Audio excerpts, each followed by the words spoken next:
देश के 256 जिलों में गोल्ड ज्वेलरी की हॉल मार्किंग अनिवार्य हो गई है। इन जिलों में अब से ज्वेलर सिर्फ हॉल मार्किंग वाली ज्वेलरी ही खरीद और बेच सकेंगे।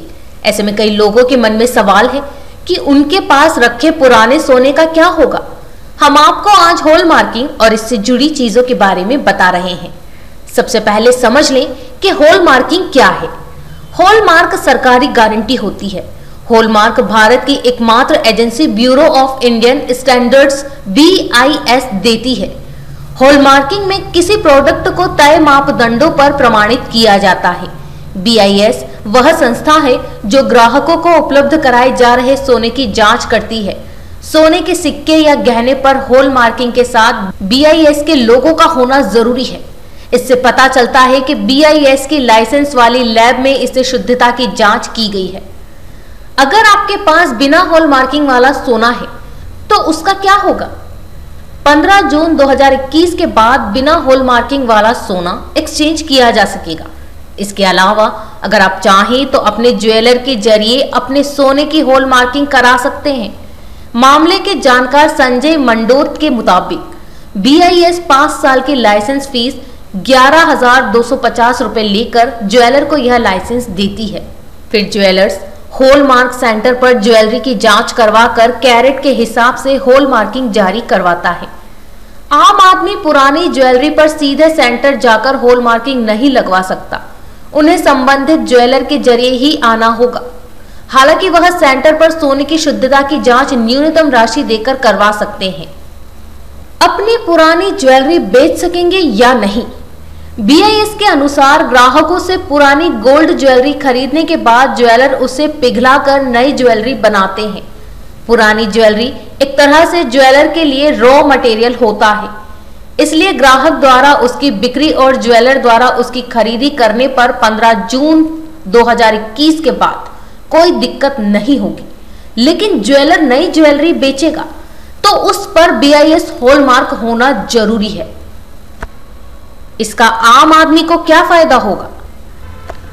इससे आम आदमी को फायदा ही है, क्योंकि अभी तक ज्वेलरी खरीदने पर कई लोगों को यह पता नहीं रहता था कि उनका सोना कितना शुद्ध है। ऐसे में उनके साथ ठगी की संभावना रहती थी। ग्राहकों को नकली ज्वेलरी से बचने और ज्वेलरी के कारोबार की निगरानी के लिए हॉलमार्किंग जरूरी है। हॉलमार्किंग का फायदा यह भी है कि जब आप इसे बेचने जाएंगे तो किसी भी तरह की डिप्रेशन कॉस्ट नहीं काटी जाएगी। हॉलमार्किंग का फायदा यह भी है कि जब आप इसे बेचने जाएंगे तो किसी तरह की डिप्रेसिएशन कॉस्ट नहीं काटी जाएगी। मतलब आपको सोने की सही कीमत मिलेगी।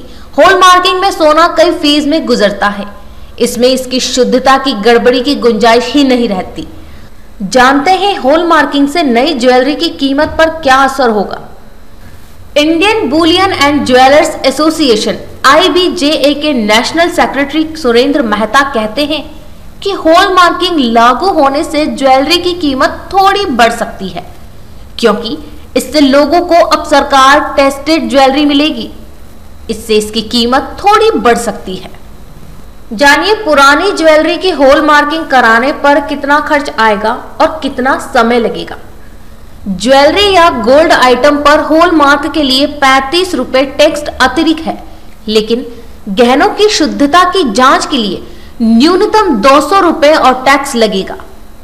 BIS लैब में किसी भी ज्वेलरी की शुद्धता आंकने या हॉलमार्क के लिए 6 से 8 घंटे लग जाते हैं। ऐसे में पुरानी ज्वेलरी की हॉलमार्किंग कराने में कोई बहुत ज्यादा पैसा और समय नहीं लगेगा। जान लेते हैं हॉलमार्किंग की प्रोसेस।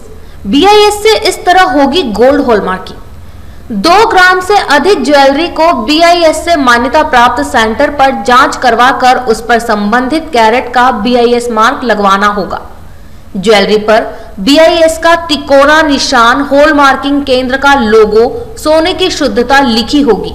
साथ ही ज्वेलरी कहां बनी, कब बनी, इसका साल, ज्वेलरी का लोगो सभी रहेगा। क्या हमारे देश का सर्राफा बाजार इसके लिए तैयार है? पृथ्वी फिनमार्ट के डायरेक्टर और गोल्ड के करेंसी व एक्सपर्ट मनोज कुमार जैन कहते हैं, हॉलमार्किंग लागू करने के लिए पूरी तरह से तैयार नहीं है।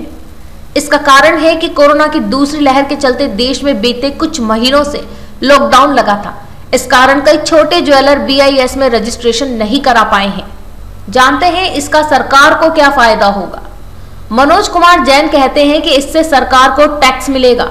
सरकार हॉल मार्किंग कराने पर 18% GST वसूलेगी।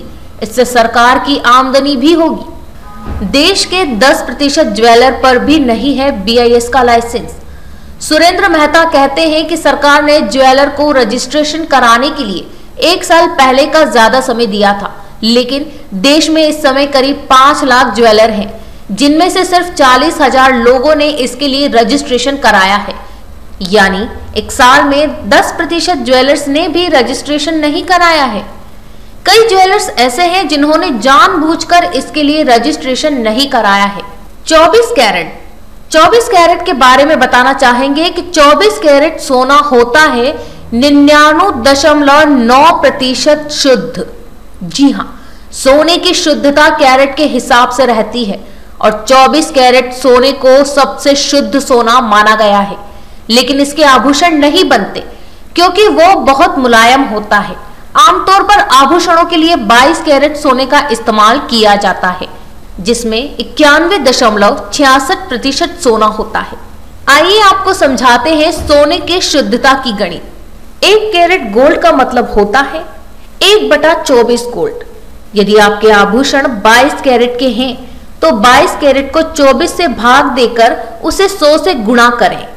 22/24 गुणित 100 बराबर 91.66, यानी आपके आभूषण में इस्तेमाल सोने की शुद्धता 91.66% है। जानते हैं नियम न मानने पर क्या होगा। BIS कानून के मुताबिक हॉल मार्किंग के नियम तोड़ने वाले पर न्यूनतम 1 लाख रुपए से ज्वेलरी की वैल्यू से 5 गुना तक जुर्माना और 1 साल की सजा का प्रावधान है।